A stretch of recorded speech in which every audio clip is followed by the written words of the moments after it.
Hello and welcome to Zerocarbonista Series 7, Don't Panic. I'm Ian Collins and this is your number one go-to environment-based podcast. If it's green, it's in. And it's interesting, Dale, because when we put this together with, absolute diligence on a weekly basis, there's always the slot called Dale's Diary right at the beginning. And actually, I think we can file your diary this week as naff all because you've been putting your feet up. Well, yeah, mostly. I was in Cornwall for a week. I did do the podcast from Cornwall. I just want to say, You did. And that was actually great fun. Like we've moved to a new slot. People perhaps don't know that, but it's like early in the morning right now, isn't it? And we moved to this 5 new slot. a.m. Yeah, and I managed to do that on holiday. I mean, look at my dedication. Cornwall was fab. I just took a week off. I felt I was just like, kind of, I had enough of everything. And I came back all refreshed yesterday. Today, I'm feeling a bit ground down already. But yeah, day one. Day one was good. Day one, it was like being born again. Oh yeah, I remember this work thing. I love it. Yeah. I had great fun in Cornwall. I had a run in with a seagull. That was almost the most fun. You see, this is lovely for many reasons because there was always an argument that people created about the seagull, and it was to do with actually vegetarianism. And people would always say, animals aren't vegetarians; they'll only eat meat, and that's why they nick your sausage roll and your fish. But you actually can tell a very different story. Yeah, well, there I am walking down the street with my vegan sausage roll, and up here somewhere. That's the mistake, right? Top tip: anyone goes to Cornwall, don't hold your food up here. Just keep it down here near your body somewhere, and just go there to bite it. Do you know what I mean? I'm up here.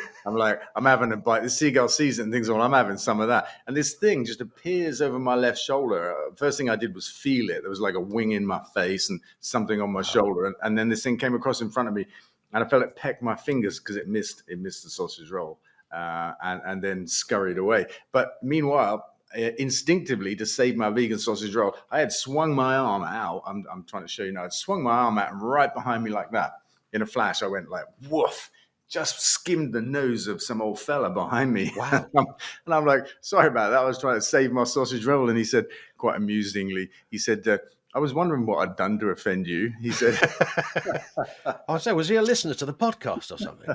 There were actually loads of people. I was in St. Ives. There were loads of people saying hello, Dale, and that kind of stuff. And so I think we had some podcast fans down there. Yeah, 100%. Did you look? I know you're a big animal lover, but was there an instinct that thought, "I've got to ninja kick the seagull here"? There's no way. This is just a man on beast fight for food. I wasn't angry. Nah, I wasn't angry. I mean, they do. I'm angry. I'm only just hearing this. I'm really angry with that seagull. I got a better one somewhere else. The one I had was all right, but I think you could say that it was all right. It turned out all right. I didn't eat the not so good one, and I found a better one. Yeah, there you go. So there is a moral to the story, but I'd hate to write it now. Yeah. But yeah, Cornwall was great fun. And while I was there, of course, FGR had this epic game. This was amazing. This was incredible.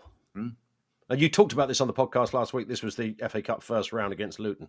It was coming up, wasn't it? It's been done now. It's behind us. And, I watched it live on TV. I watched it on playback, actually, I should say, because I was out, partying.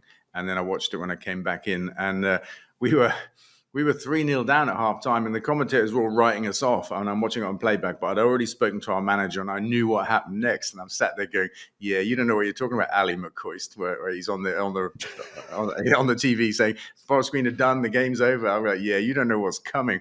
And blimey, we went and scored 3 goals. We leveled it from 3-0 to 3-3. It was just incredible, and it looked like only one team was going to win it at that point. And unfortunately, they nicked a goal right at the end, 95th minute, something like that. Yeah, I would cancel goals that happen after the 92nd minute, frankly. They should count for less. Yeah, you shouldn't get the full goal, really. It doesn't count. It was an amazing game. I mean, we bossed the second half. It was quite incredible. And this is a team, Luton, they're kind of mid-table League One. 2 seasons ago, they're in the Premier League. And the winning goal was scored for them by a Premier League player that was on loan. So that's what it took to finish us off. Our boys were amazing, just brilliant. Yeah, absolutely incredible. I thought Savage was just absolutely on it in that game. Everything about it was great. Yeah, he's fabulous. Apart from the result. Yeah, and I don't mind that because we had entertainment like nothing else, right? We could have had a dour 1-1 or 1-0 or some shit like that, right? Yeah. And I wouldn't, or we could have won the game, in a really boring, dull fashion. I wouldn't Sure. swap that for what happened. I really wouldn't. And that was my big thing to him when he joined. I said, look, don't worry about promotion, but that'll come when we get everything right. That'll come. In the meantime, let's have fun. Let's play exciting football. Bring the crowds back and all of us. 100%. I think that's what FGR fans want to see, right? They want to see entertainment and good goals and quality football. By the bucket load. Yeah, honestly. well, they certainly got it there.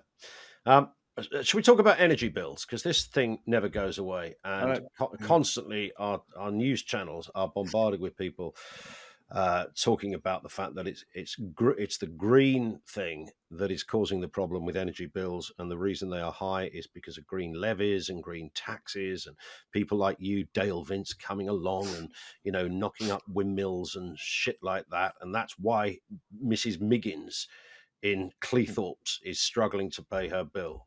What are the actual? I know you've been over this before, but it's worth telling us some facts here, because there is some data about what the green power, wind power, has delivered in terms of the benefit over the last decade and a half.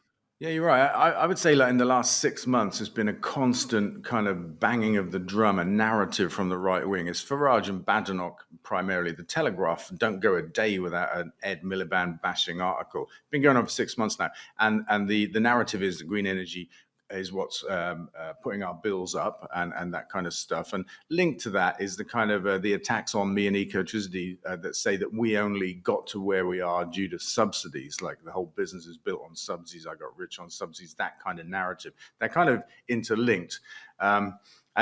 This week, there was a brilliant study came out, I think from a university in London, and they looked at what wind energy has saved us on the grid off of our energy bills over the last 5 years. And it was like something like 140 billion or 114 billion pounds. The actual number doesn't matter, because they then netted it off against the cost of support for green energy, which is a proper thing to do. So we got a net benefit of just over 100 billion knocked off our energy bills from green energy. In fact, I think it was from wind energy specifically. And that's like one of those incontrovertible fact bombs into the debate. This is like, it's like Octopus were whinging a few weeks ago about the 1 billion that we spend a year turning windmills off until we can build the grid to catch up with the rate of building offshore wind farms. It's a drop in the ocean, and it has to be seen in perspective. And you can hold it up against the study and say, we may spend 1 billion turning windmills off every now and then. It's not that often, but net we've saved 100 billion because we've got windmills. Yeah. That's what I say. And then secondly, we did a little bit of work ourselves, and we looked at the 3 big green energy support schemes. They're not actually subsidies because it's not government money, but that's a detail that doesn't matter when you add up the numbers. And we found that, again, this is over the last 5 years, that we had put 5 times more money into these support schemes than we'd taken out. And it kills the myth, the falsehood that ecotricity only got big off the back of government support, and that I only got rich off of that. We put 5 times more into these green support schemes than we get back up. So the evidence is now clear, but it will consistently be argued against. I mean, you may remember my old nan was the first person to coin the phrase "stick your windmills up your arse," and I was trying to convince her, Dale, that this was clearly not the right thing to do, as we put in planning permission to stick one on the old folks' home. But that is a view. That's an absolute view that, if I put that to Nigel Farage or anyone else, they would say, no, this is a nonsense. They're too expensive. You can't recycle them. Companies get paid when they don't generate any wind. So how can it mathematically, if nothing else, be true that these things are functional and worthwhile? Yeah, I mean, but they're counter science, they're counter fact, they're counter logic, and we can't really kind of deal with that other than to keep repeating the facts and pointing people to the truth and stuff like that. But I just want to say this: the stuff that I just mentioned about green support and what we put in compared to what we get out, and all of the other stuff that I say on social media now. This is a new thing, and I say on this podcast. We're posting it on my website. I think it's dalevince.com, perhaps. We've got a new page for that, and it's called FFS, stands for fact's sake. And on that, we put all of we source, we fact check ourselves. We say, I said this, and this is where that information comes from. So it's like a place people can go and see that kind of truth. We've got a new thing coming out in a couple of weeks' time. And at the Labour conference, we did this gigapole pullout with the Mirror. We're making a 6 or 8 pager that's based on energy bills to try and bust the myths, but also show the reforms that we need. And the summation of all of our work shows that we could halve our energy bills if we made some reforms to the energy market, reforms with a small r, not the kind that Reform have so far been failing to make. And I know we're coming to that story. Halving our energy bills, but also there's a fundamental impact on the rate of inflation, Sure. Bank of England rates, mortgages, pay bargaining, and the general cost of living that we've modeled with a top body of economists. And we're going to unveil the results of that to show just how transformational the reforms to the market could be. And it's not about green energy. It's not about saying we need more green energy to bring bills down. It's about unlocking the potential for green energy to bring bills down and just curing the inherent wrongness of our energy market. That's coming in a couple of weeks. Let's do some questions. This comes from Eco Nick, who says, Dale, eco-friendly products are just so expensive. I would like to switch my chewing gum, toilet paper, and washing machine products. Any opinion on which one I should prioritise, says Nick. P.S. I litter pick every day. Well, good on Nick for the litter picking. Can you help him on his shopping list? I have no idea.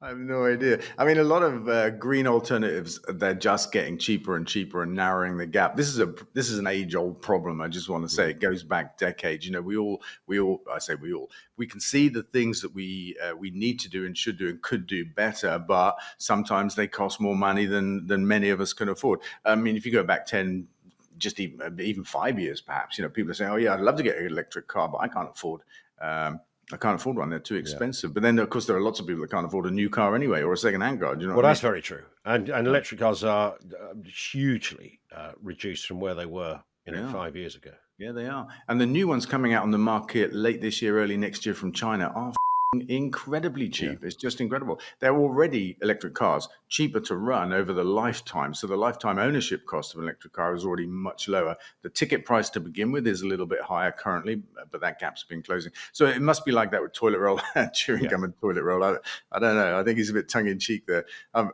Anyway. No, I was thinking don't swallow your chewing gum because then you'll have more problems with your. Well, that's very true. Yeah. Well, don't swallow your chewing gum. There's no, don't do that. Or don't try and mistake a washing machine tablet for a sneaky slice of Wrigley's or something. They're all getting cheaper anyway. That's all I can say. Bear with, it's all getting cheaper. And in fact, it's an important point because if we use the tax system properly and we apply taxes where the impact occurs, then we could balance a lot of this stuff up. You know, a product that's damaging to the environment should pay some of the cost of that. It shouldn't be a free ride. And if we were to do that, then we could make green alternatives cheaper. Let's look at this story. Is there some kind of wealth tax coming in the budget? We've talked about this for weeks now. This morning, as we record this, Rachel Reeves gave a kind of unprecedented sort of pre-budget statement, not ruling anything out or in terms of taxation. But there is a real sense that something like this is going to happen later this month in the budget. Yeah, I think it's hard to know whether we're all being softened up for the idea that the manifesto pledges are about to be broken, or whether that's actually setting us up for the disappointment mixed with the joy that they aren't broken, if you know what I mean. You know, there's a lot of things being said and intimated, and it's hard to know which way and why it's being done. But the thing that happened this week that makes me think wealth taxes are coming is that Rachel Reeves announced she had a plan to deal with the rich people that might try to leave the country to save money on tax. And that is to tax them on the way out the door, which I think is just brilliant. And I can't believe actually hasn't come up before. There's been, as you know, whenever wealth tax is talked about, the right wing goes, oh, you know, but you'll drive rich people from the country and they'll just leave the country and all this kind of stuff. The idea that there's a millionaire exodus is anyway a myth. But Rachel Reeves just come up with this brilliant idea, a 20% tax on your way out. So you can pay your debt to our country and the economy that you got rich in, pay your debt on the way out. I think it's brilliant. But the key for me is that you don't need that unless you're having a wealth tax. So she's announced what she's going to do to stop people, make them pay for leaving. So they won't stop them leaving, although I think it'll put a lot of them off. Why? Because I think in the budget, what's coming is a bit of a wealth tax. Yeah. Talking of tax, stamp duty often comes up as an unfair tax, and I was thinking about this. I don't think I'm the first to say it, but is there a better argument to apply to get rid of stamp duty? So you encourage people to get their own place and stuff, but you put the stamp duty on the sale of the house afterwards. Because if you only have one house, then you don't pay any tax on the profit of that house. You put it into the next house, and if you buy a cheaper house, you trouser, hundreds of thousands of pounds. Yeah. Is that not a fairer place to put it? In fact, would it not raise more money? There's plenty of people that bought standard houses 20 years ago that have now got 250,000 plus profit in them. Wouldn't that be a better area to tax? Yeah, I mean, stamp duty is not about profit. It's the price of a house. And I think here's the thing. Here's the crazy thing. Badenoch came up with a proposal that you might like, which is that we shouldn't have stamp duty on your first home, only if you buy a second or third home. It's like, okay, that's not actually a bad idea because it is a form of tax. It makes it harder for people to move around. It inhibits that mobility and stuff like that. And you've got to say, well, is it the right thing to do? In the same vein, there's been a lot of talk in the last couple of weeks. I'm just going back to energy bills and the budget now about taking VAT off of energy bills. It currently is at 5%. And, we're probably old enough to remember that VAT was always meant to be a luxury tax. Correct. Well, energy bills are not a luxury. And there's millions of people in our country that can't afford to pay them and they have that heating or eating choice. But that's VAT on top. Chancellor's been talking about taking it off. That will cost a couple of £1 billion, but it's also not a progressive move because people at the high end of consumption and income will get the same benefit as people who are crushingly poor. Yeah. Our suggestion has been don't just take it off energy bills, slap it on flying because flying is a luxury. So I think we need a good look at where we apply tax, actually, and we should take it off all essentials and make sure that it's only on the luxury things that we might like to have and most people can't afford, but those that can afford them can pay a bit of tax on them. Fair dues. Here's a question on email from Michael Jacobs. Says, first up, I love the podcast, the optimism, the clarity and the precision of Dale's explanations. So refreshing. My only issue, especially when trying to convince my net zero skeptic family, is that all my facts come from you. Given this, are there other podcasts or journals or whatever which you would recommend that I could read and follow alongside Zerocarbonista so I don't always sound like I'm parroting you? The answer is no. This is the Oracle of Delphi, the word of God, end of. Yeah. Actually, the truth is I don't know. I don't know of other podcasts, and I don't know of other people that are speaking these same truths. We keep putting out reports and studies and that kind of stuff. We're unearthing facts. This one that's coming in 2 weeks' time is stunning. The economic impact of our energy market, our energy bills on the whole economy. It's a stunning finding, and it's a great example. All I can say is, for fact's sake, is the page on my website where all the source material is. So you don't have to say, well, Dale Vince said that. You can say, well, University of this said that, or this came from there, because we put it all in one place. Good point. We're often talking about water and the crimes, and they are crimes, frankly, should be jailable crimes of water companies. But there's been a bit of a move on this one because they've been ordered to take out potentially these kind of forever chemicals that appear in 6 million people's water. Yeah, but it doesn't stop there. I don't know why it says 6 million people. There are 60 million in our country, and we all got water from water companies, and they all get it from the same place, from the drains and the skies. And it's the drains where the problem is coming from, these forever chemicals. And it's like, there are thousands of them. And we talked about this a couple of series ago. The chemical industry is creating like 100 a day or something of new chemicals. These are complex compounds never seen before in nature. We don't know what they really do to us or to the environment. And they're allowed to kind of create them like there's no tomorrow. They are finding their way into our bodies through our water. And this ruling is that water companies have to take them out, clean them up. The water company response was, tap water is safe to drink. I said, no, it isn't. And it hasn't been for a very long time, actually. But these are the same water companies that can't even stop taking a dump in our rivers, pumping sewage, unbelievable amounts of sewage into our rivers and going, oh, yeah, it rained, right? And our things became overwhelmed. I mean, our water companies are not fit for purpose. And one of the things a radical government would do is take them back into public ownership and make them serve the public again, instead of serving foreign venture capital style owners that ship hundreds of billions in dividends abroad while failing to invest in our infrastructure and then wanting to put bills up in order to repair the network. Yeah. There's even a school of thought that Thatcher would have balked at the idea of privatising water. I have no idea. I think if I mean, of all the Thatcher, things, trains and water seem to be the two that do sort of slightly unite the left and the right.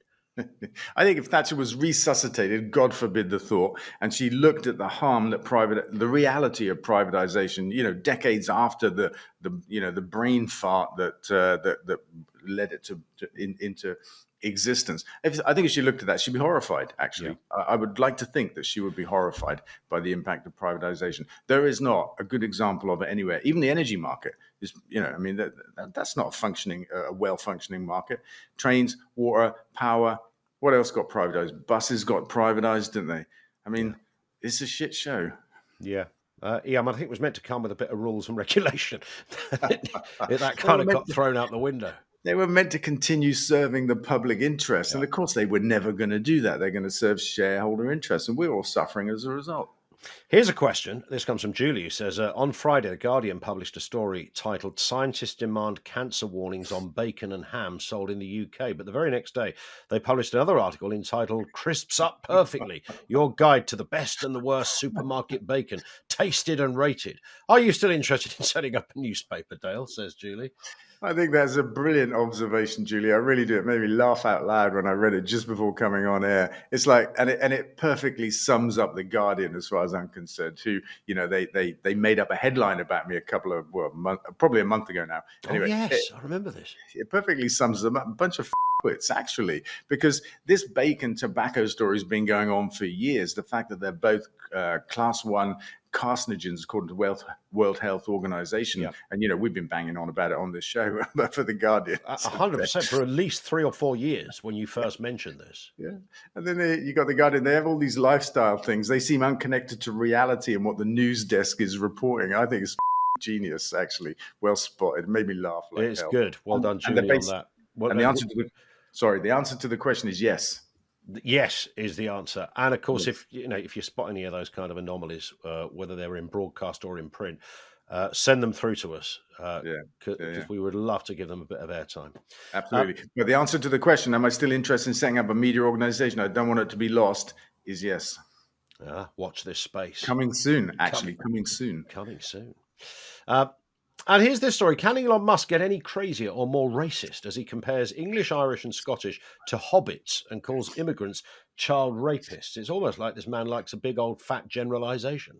Yeah, or just to be provocative and troll people and get people to, I don't know, pay attention to him. I don't know. He's an idiot. He's absolutely an idiot. And he's a Musk. Yeah, you remember when those Thai children were trapped in caves, he attacked the divers that were trying to rescue him. One in particular called him a pedophile. There was like a libel case over it and stuff like that. His go-to kind of slur seems to be around sex with children. The worst part is he has an awful lot of power and influence. Yeah, he gets behind Tommy Robinson. He goes, here's a good guy. He gives him platform and shit like that. Yeah. I mean, he's a toxic, dangerous person. Yeah, but he does, as I always say, speak well of you, Dale. You do, and it always makes me laugh. She wanted to tag on some. It comes nicely on the back of Musk, but because reform, it's not just Tommy Robinson. Labour have been making announcements this week, but so has Nigel Farage. Yeah, you got to love it too, because they only won a bunch of councils 6 months ago with the promise they were going to come in and cut costs and cut tax. Well, they immediately bumped into reality, couldn't cut any costs. And now I think more than half of them have just announced they're going to put up council rates, and 6 of them have gone for the maximum 5%. It's going to cost the people there that voted reform over 100 quid a year for this kind of encounter with reality. I love it. It's unraveled so quickly, and it asks real questions about the big, bold promises of Farage and his party and their ability to deliver anything. Yeah. Well, we'll watch with interest because he thinks there's going to be an election in 2027. He thinks that. Yeah. I don't see it. I see 2020. I mean, he's basing this on the fact the economy will completely crumble and there'll be no choice for other than Labour to go to go to see the king. Because the sky is falling down, or some. There's always a choice. There's always a choice in there. Particularly, I mean, if you're a party and the economy's struggling and you're struggling in the polls and you've still got 2 years left, you don't say, "Oh, everything's bad, we're out." Do you? You try to turn it around. Farage is wrong about a lot of things. I think he's wrong about that too. Right, Dale. We will speak in a week. I I can't wait. I can't wait. It comes around so quick. I'm like, it's podcast day. Yeah. And then I get on air and I'm having a laugh and it's all good. Having a right old sesh. Nothing wrong. Nothing wrong with that. Don't forget to follow Dale on social media on x.com/DaleVince, on Insta, and of course on TikTok too.